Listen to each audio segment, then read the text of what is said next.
देवली उनियारा में विधानसभा उपचुनाव हो रहा है और विधानसभा उपचुनाव के अंदर जो कांग्रेस के बागी और निर्दलीय कैंडिडेट जो है नरेश मीणा इस बार हुंकार भरे हुए हैं और उन्होंने साफ तौर पे भारतीय जनता पार्टी और कांग्रेस दोनों के लिए बहुत बड़ी चुनौती साबित कर दी और उन्होंने साफ तौर पर दावा किया, ऐलान भी कर दिया कि इस मैदान के अंदर जो चुनाव हो रहा है भारतीय जनता पार्टी और नरेश मीणा के बीच में हो रहा है। जो कांग्रेस का कैंडिडेट है उसको मैदान से बाहर हो चुके, वो रेस में ही नहीं है। और अब देखिए जो सीधा मुकाबला हो रहा है भारतीय जनता पार्टी और कांग्रेस का, नरेश मीणा का दावा करना है दोनों की जमानत भी जब्त कर देंगे। बातें तो नरेश मीणा बहुत बड़ी बड़ी कर रहे हैं, कहीं हकीकत ना बदल जाए, क्योंकि नरेश मीणा जिस रफ्तार से बढ़ रहे हैं। और फिर सबसे बड़ी चीज देखिए, बांसवाड़ा डूंगरपुर के जो सांसद है राजकुमार रौत, आरएलपी के चीफ जो है हनुमान बेनीवाल, शिव से विधायक जो है रविंद्र सिंह भाटी, तो ये सब पूरी ताकत से नरेश मीणा को जिताने में लग गए हैं।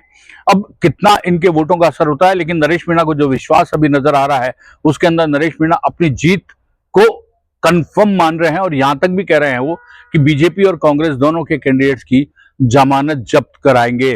वो राजस्थान के छोटे किरोड़ी लाल मीणा हैं। आपने निर्दलीय पर्चा भरा है, जीत को किस तरीके से देख रहे हैं, चुनाव किस तरीके से देख रहे हैं? मैं पूरी तरह आशान्वित हूँ कि मैं चुनाव जीतूंगा और रिकॉर्ड मतों से जीतूंगा।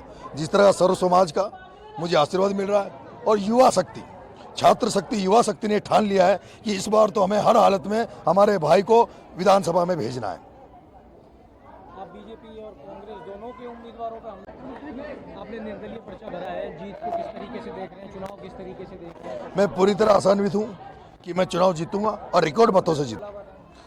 बिल्कुल मैं दोनों के खिलाफ मजबूती से चुनाव लड़ रहा हूँ। कांग्रेस मैदान के बाहर है और मैंने पहले कह दिया था फॉर्म भरते ही कि कांग्रेस 2-3 दिन में फील्ड के बाहर हो जाएगी, मैदान के बाहर हो जाएगी। और मैंने ये भी कहा था 5-6 तारीख आते आते हम बीजेपी को मैदान से बाहर कर देंगे। और अभी जो लग रहा है आज बीजेपी वाले का कैंडिडेट का भी इधर ही दौरा है, उनके पास भी जाके देखना, उनका तामझाम देखना और आपके भाई का तामझाम देखो। क्या लग रहा है कि चुनाव जो है त्रिकोणीय है या दो ही लोग लड़ रहे हैं भैया? भारतीय जनता पार्टी में और नरेश मीणा में आमने सामने की टक्कर है और बड़े मार्जिन से हम चुनाव जीतेंगे। मीणा वोट बट गया तो कैसे? सवाल ही नहीं है। जैसे टोडा भीम में किरोड़ी लाल जी चुनाव लड़े थे, बीजेपी और कांग्रेस की जमानत जब्त हुई थी। जैसे किरोड़ी लाल जी 2 साल से निर्दलीय चुनाव लड़े थे, बीजेपी कांग्रेस के दोनों कैंडिडेटों की जमानत जब्त हुई थी।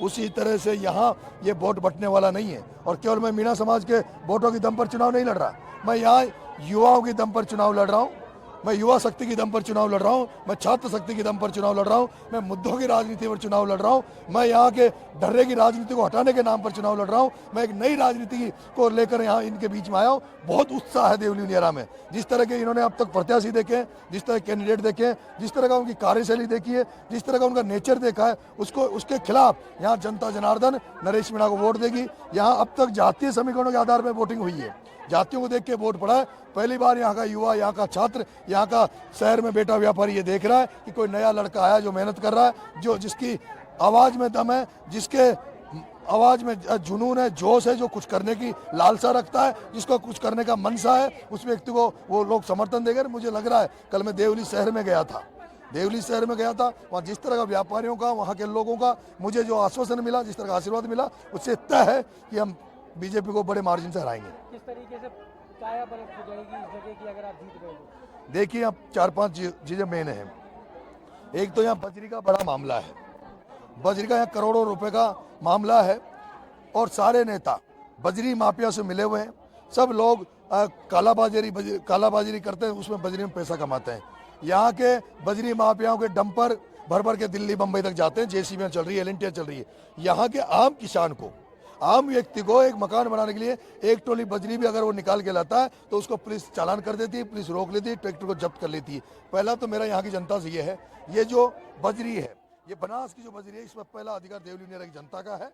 अगर देवली उनियारा की जनता को अगर बजरी नहीं मिली तो वो जो बजरी माफिया है उनको ये नरेश मीणा बनास में पैर नहीं रखने देगा, उनके डंपरों को, उनकी जेसीबी को, उनकी एलएनटी को यहाँ पर घुसने नहीं देगा।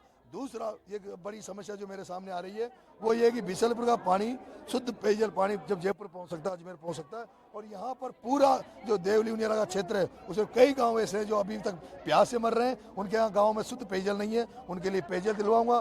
तीसरा, यहाँ ERCP का प्रोजेक्ट का काम चल रहा है और वो बड़ी परियोजना है। हम भी चाहते हैं नहर आए, पानी आए, खेतों तक पानी पहुँचे, लेकिन जो इलाका है वहाँ पर नहर के नाम पर 39 गाँव में नहर आने वाली है, नहर के नाम पर जमीनों को अवॉफ किया जा रहा है।